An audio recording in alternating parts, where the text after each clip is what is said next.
Hi everyone, ये हमारे channel का दूसरा वीडियो है और इसमें मैं थोड़ी बेसिक बातें करूँगा कि एक सब डिविजनल मजिस्ट्रेट यानी एसडीएम होता क्या है।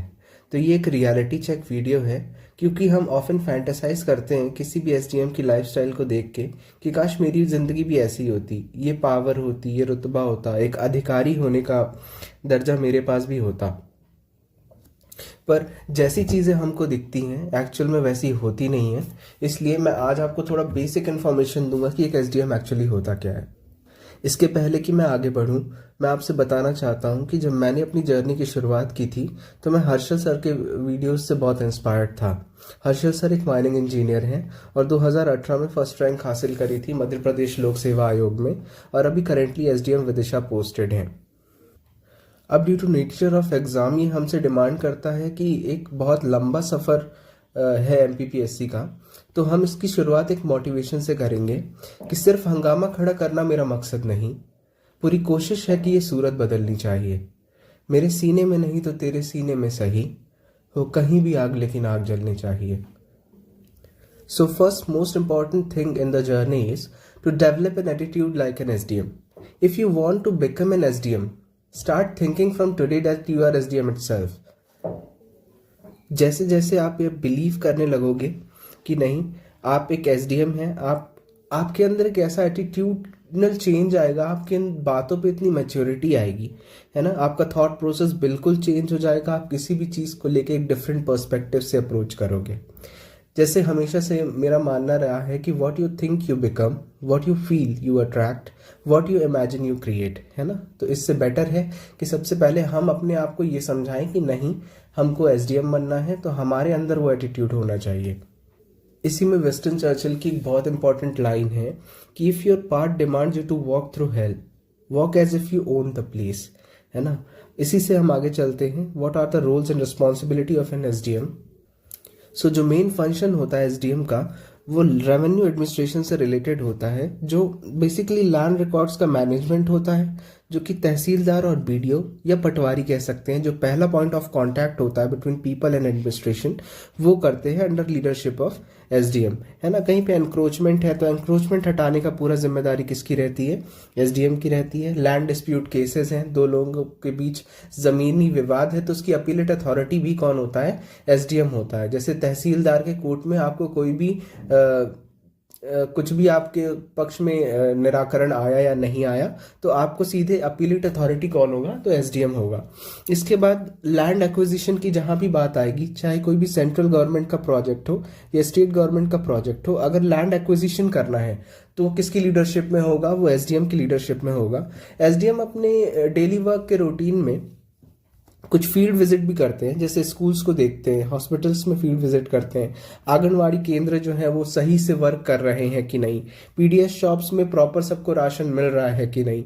So basically SDM is a leader under which the machinery like tehsildar, BDO and Patwari, BDO is basically block development officer who works for the panchayat lands, है ना, उसके अंदर एक नोबल कॉज के लिए ये तीनों काम करते हैं under the leadership of SDM. कोई स्पॉट इंस्पेक्शन है, कहीं इलीगल गतिविधियां हो रही है, जन सुनवाई है।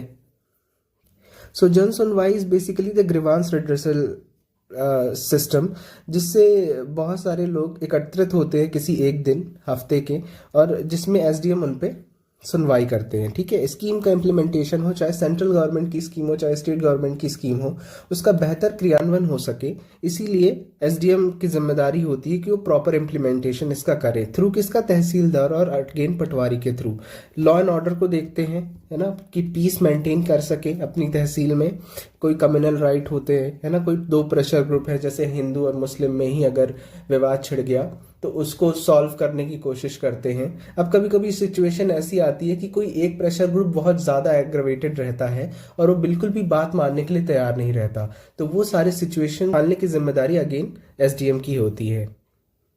इसके बाद मैं आगे चलूं तो पर्क्स की अगर बात करें तो बहुत सारे यंगस्टर्स जो है वो एमपीपीएससी इसीलिए ज्वाइन करते हैं, पढ़ाई करना स्टार्ट करते हैं क्योंकि वो बहुत ज़्यादा एक्साइटेड रहते हैं पर्क्स को लेकर। ठीक है, तो इसमें सबसे पहले एक ऑफिशियल रेसिडेंस मिलेगा जो कि प्राइम लोकेशन पे होगा, है ना, और इसी के साथ आपको ऑफिशियल व्हीकल मिलेगा जिसमें फ्री फ्यूल मिलेगा जो कि आपकी ऑफिशियल विजिट्स के काम आएगा। हाउस वर्कर्स मिलेंगे जिसमें driver, gunman, house help, gardener रहेगा और एक वॉचमैन रहेगा। इसी के साथ एक सैलरी आपको मिलेगी जो लगभग 56,000 रुपये से 1,70,000 रुपये तक की होगी। अगर मैं अभी 7th पे कमीशन की बात करूं, ट्रेनिंग पीरियड से ही आपको सैलरी मिलने लगेगी जो कि 7-8 महीने की ट्रेनिंग होती है। नरोना एकेडमी भोपाल में, शाहपुरा में है ये अपने। आपकी पहली प्रीलिम्स निकालना होगा, आपको उसका कट ऑफ क्लियर करना होगा, फिर मेंस, फिर इंटरव्यू के बाद आपकी ट्रेनिंग जो कि 7-8 महीने की रहती है। इसके बाद आपको देखिए अगर पोस्टिंग भी मिल रही तो डायरेक्ट एसडीएम पोस्टिंग नहीं मिलती है ना। पहले आपको 6-7 महीने तहसीलदार कहीं पोस्ट किया जाएगा, आपको काम सिखाया जाएगा, आपको ट्रेनिंग दी जाएगी, अंडर एडीएम आपको रखा जाएगा ताकि एडीएम आपको प्रॉपर ट्रेनिंग प्रोवाइड कर सकें कैसे काम होता है एट ग्राउंड लेवल। फिर कहीं 6-7-8 महीने बीत जाने के बाद आपको एसडीएम की पोस्टिंग मिलेगी। और इसका करियर प्रोग्रेशन अगर हम समझें तो इसकी पोस्टिंग कैसे कैसे होती है वो यहाँ मैं समझा देता हूँ कि एसडीएम के बाद पहले आप एडीएम बनते हो, एडिशनल डिस्ट्रिक्ट मजिस्ट्रेट, है ना। फिर उसके बाद डिस्ट्रिक्ट मजिस्ट्रेट, फिर डिविजनल कमिश्नर। फिर रियलिटी ये है कि मैंने अभी तक नहीं सुना कि कोई भी एसडीएम डिविजनल कमिश्नर या सेक्रेटरी या प्रिंसिपल सेक्रेटरी की रैंक तक प्रमोट हुआ हो। पर इसमें कंडीशन है कि आप अपनी लाइफ के बहुत अर्ली एजेस में, यानी अगर आप 21, 22, 23, 24 के आसपास आप अगर सिलेक्शन ले लेते हो तो क्यों नहीं आप डिविजनल कमिश्नर और सेक्रेटरी या प्रिंसिपल सेक्रेटरी बन सकते हो। Guys, if you like our content, do share and subscribe our channel. Thank you.